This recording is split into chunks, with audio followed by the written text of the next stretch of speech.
ደም መለገስ በሸሪዓ እንዴት ይታያል? በጀማዓ ተሰብስቦ መስጠትስ? ነብዩ ሰለላሁ ዐለይሂ ወሰለም መን استطاع منكم ان ينفع اخاه فليفعل ብለዋል። ከማ ቃል ከእናንተ ውስጥ ወንድሙን ማገዝ የቻለ ያግዝ ብለዋል።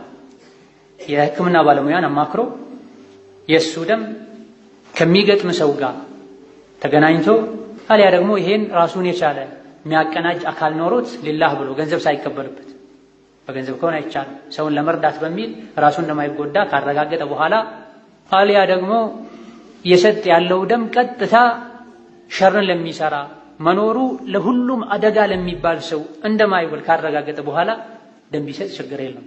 ይሄን መፈተሹ ብዙ ያስፈልግ ይችላል። ሁለተኛ ነገር ግን ቀጥታ ፊት ለፊቱ ያለው ሰው ሙጅሪም ሆኖ ለሁሉም ሸረኛ ሆኖ አንተ ደም ብትሰጠው ሸሩን ማስቀጠል ነው የሚባል ከሆነ ትንሽ ኺላፍ ይኖራል። እንዲህ አይነት ነገር ከሌለ ደም በአግባቡ መለገስ ምንም ችግር የለውም። የሚከለከለው መሸጡ ነው።